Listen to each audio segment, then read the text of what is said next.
नमस्कार दोस्तों, मेरे YouTube चैनल में आपका स्वागत है। मम्मी, भाभी कहाँ हैं? नज़र नहीं आ रही हैं। मैंने तो सोचा था आज आप दोनों से मुलाकात हो जाएगी, इसलिए अभी चली आई। रंजना अपनी माँ कांता जी से बोली। कांता जी बोली, बेटी तेरी भाभी को क्या काम है, बस दिन भर अपने कमरे में पड़ी रहती है, जब देखो आराम फरमाती रहती है। तू तो जानती है मुझे तो दोपहर में नींद नहीं आती है, इसलिए जागती रहती हूँ। अच्छा हुआ तू आ गई, वरना मुझसे बात करने वाला कौन है यहाँ। पूरी दोपहर टीवी देखकर गुजार देती हूँ। तेरी भाभी तो रसोई से काम निपटा नहीं कि अपने कमरे में घुस जाती है, फिर चाय के समय ही बाहर आती है। रजनी बोली, मम्मी आपने भाभी को ज़्यादा ही सर चढ़ा रखा है, इसलिए काम निपटाकर अपने कमरे में सोने चली जाती हैं। कभी भी बहुओं की लगाम अपने हाथ से छोड़नी नहीं चाहिए, वरना हमें ही भारी पड़ता है। मम्मी, विनय भैया तो भाभी के कहने में नहीं आते ना। कांता जी बोली, अरे बेटा, शादी के बाद अपना बेटा अपना कहाँ रहता है, वह भी पत्नी के सुर मिलाने लगता है। तेरा भाई भी तेरी भाभी के रंग में रंगने लगा है, वह जो बोलती है वैसा ही करने लगा है। मगर तू तो जानती है मैं भी कम नहीं। एक दिन ऐसा ड्रामा किया घर में कि विनय को मेरी बात माननी ही पड़ी। अब मेरे सामने बीबी की तरफदारी नहीं करता है, वरना पहले तो बीबी के पीछे पीछे रसोई में चला जाता, मेरा भी लिहाज नहीं करता था। मगर उस दिन के बाद दोनों मेरे सामने ज़्यादा बात तक नहीं करते। रजनी खुश होकर बोली, अरे वाह मम्मी, इसे ही तो कहते हैं घर की कमान अपने हाथों में लेना, वरना कल के दिन भाभी भैया को हमारे खिलाफ भड़काते देर नहीं लगाएगी। अच्छा किया आपने जो समय होते ही रोक लिया दोनों को। अब बेडरूम में उन्हें जो करना है करें, मगर हमारे सामने एक दूसरे से दूर रहें, वरना भाई यदि पूरे घर में भाभी के पीछे पीछे घूमेगा तो हमारी क्या कद्र रह जाएगी। कांता जी बोली, हाँ रजनी, शुरुआत में तो यही हो रहा था घर में, मगर अब सब ठीक है। और बता, तेरा कैसा चल रहा है तेरे ससुराल में? रजनी बोली, मम्मी आपके दामाद अंकित को तो आप जानती ही हैं, कैसे मेरी हाँ में हाँ मिलाते हैं।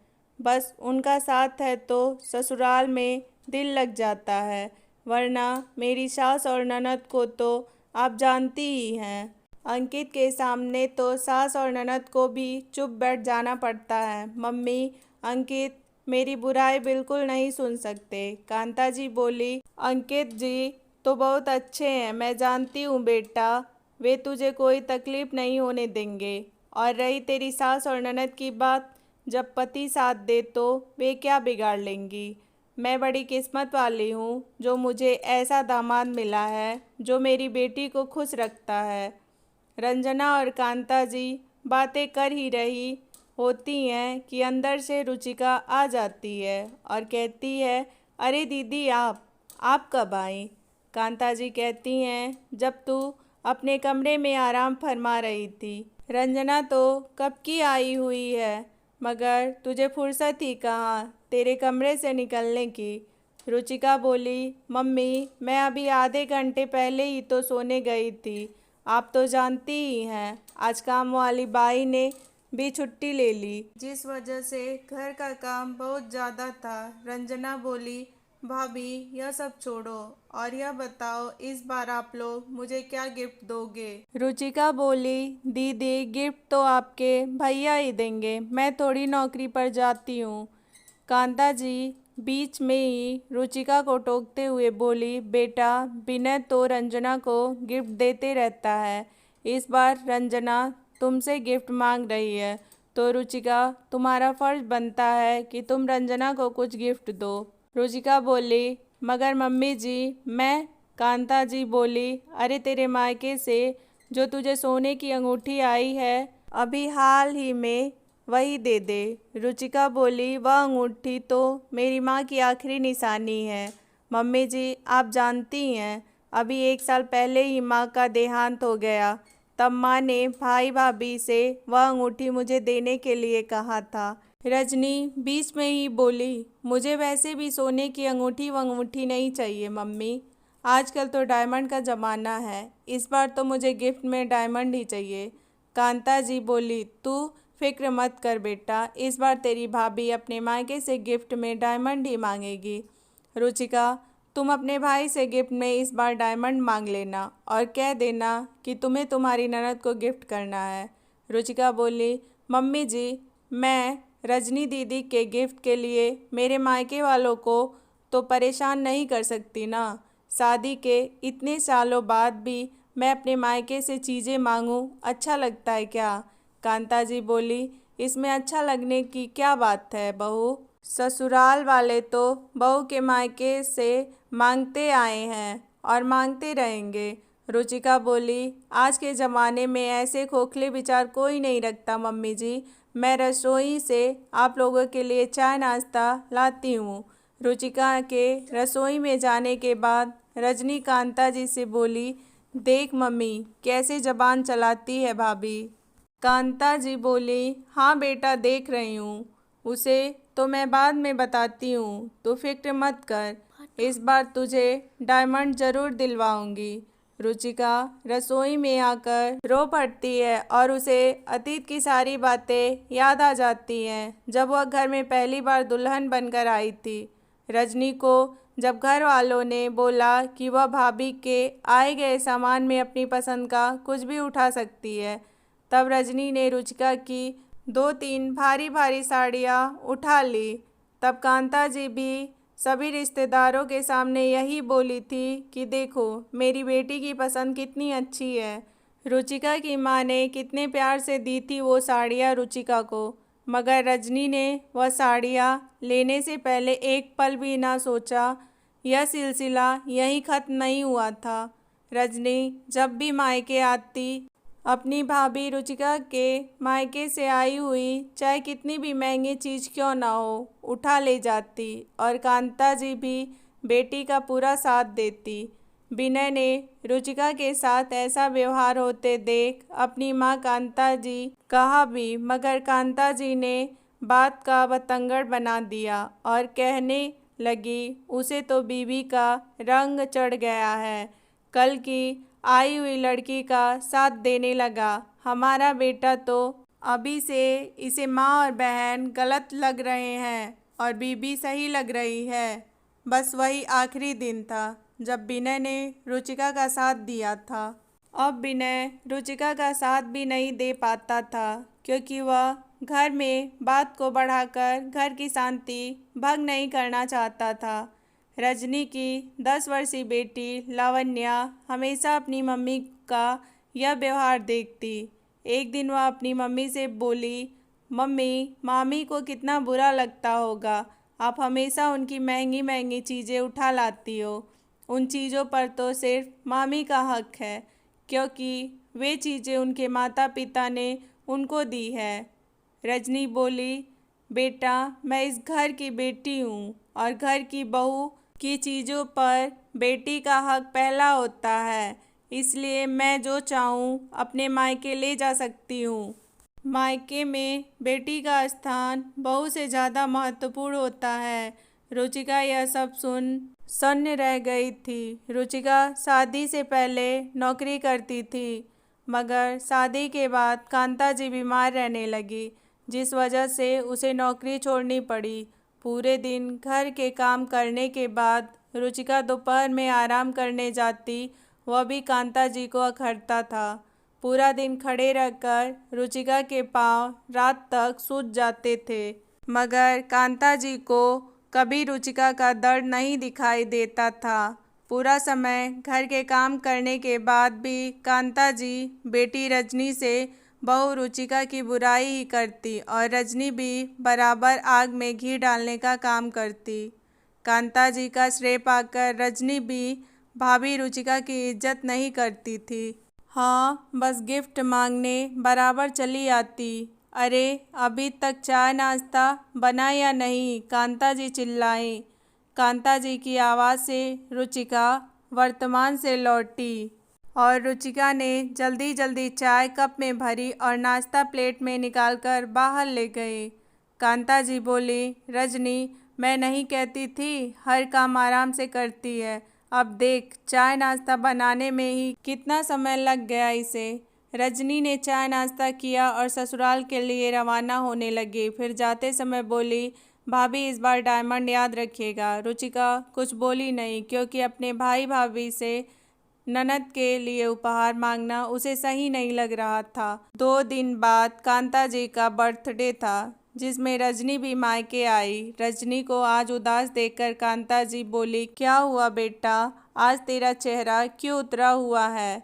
रजनी बोली, क्या बताऊं मम्मी, मेरी सास ने मेरा जीना हराम कर रखा है। 6 दिन बाद मेरी ननद का बर्थडे आने वाला है। मेरी सास ने मुझे लिस्ट थमा दी और कहा है तेरी मम्मी से यह सारा सामान घर की बेटी के लिए ले आना। थोड़े दिन पहले मम्मी जी कह रही थी क्यों ना हम मेरी बेटी को एक कार गिफ्ट दे दें। मुझे तो डर है कि कहीं मुझे कार भी तुम लोगों से मांगने ना कह दिया जाए। मम्मी, मेरी ननद का जब मन करता है मुंह उठाकर मायके चली आती है। मैं तो तंग आ गई हूँ इन सास ननद के झमेलों से। मेरी ननद भी बिल्कुल कम नहीं है। मम्मी, जब देखो भाभी गिफ्ट करती रहती है और मेरी सास ने तो उनकी बेटी को सर चढ़ा रखा है, जिसका परिणाम मुझे भुगतना पड़ता है। कांता जी बोली, कैसे बेकार लोग हैं तेरे ससुराल वाले। इन्हें इतनी भी समझ नहीं है कि बेटी के मायके वालों से कैसे गिफ्ट मांग सकते हैं। और अब ननद को जो भी चाहिए अपने पति से ले, अपनी भाभी से भला कौन गिफ्ट मांगता है। कार लेना तो अब तुम्हारी ननद के पति का फर्ज बनता है, तुम्हारा नहीं। सारी गलती तेरी सास की है, उन्होंने ही बेटी को इतना सर चढ़ा रखा है। रुचिका यह सब सुनकर बोली, मम्मी जी दे दीजिए ना सारा सामान जो दीदी के ससुराल वाले मांग रहे हैं। कांता जी बोली, बहू यह क्या कह रही हो तुम, दिमाग खराब तो नहीं हो गया है तुम्हारा। रुचिका बोली, क्यों बुरा लग रहा है। मम्मी जी, आप और दीदी भी तो अब तक यही कर रहे थे।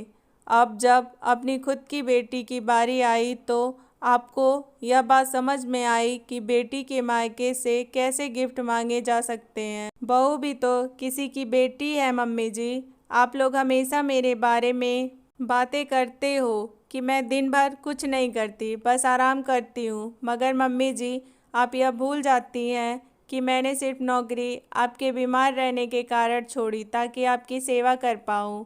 रोज़ सुबह 5 बजे उठकर मैं सभी का चाय नाश्ता और टिफ़िन तैयार करती हूँ। आपको समय पर दवाइयाँ देना, आपको अस्पताल ले जाना, सब मैं ही करती हूँ। आपके बेटे को तो उसके मोजे कहाँ पड़े हैं यह तक नहीं पता होता है। उनके मोजे तक उनको हाथ में पकड़ाती हूँ। शाम तक यह पाँव सूजकर लट हो जाते हैं, मगर फिर भी आप लोगों के हिसाब से मैं करती ही क्या हूँ। रजनी की बेटी लावण्या बीच में ही बोल पड़ी, मम्मी मेरी शादी ऐसी जगह करना जहाँ कोई ननद या सास ना हो।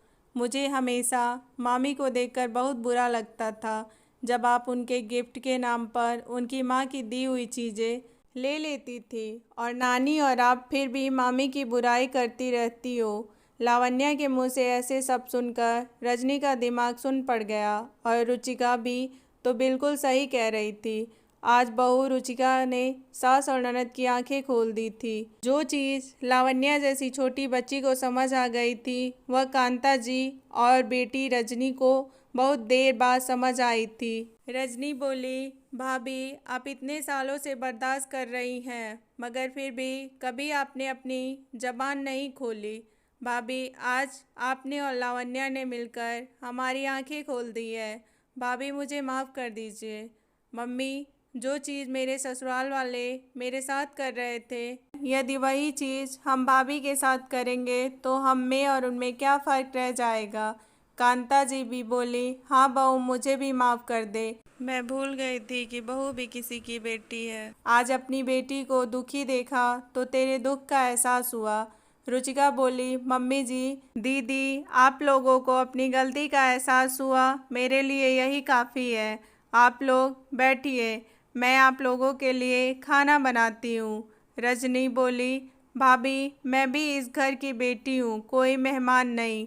वैसे भी आप हमेशा घर के सारे काम करती रही, फिर भी मम्मी और मैंने आपको कभी सम्मान नहीं दिया। आज आप आराम से बैठिए, मैं आप सभी के लिए खाना बनाऊंगी।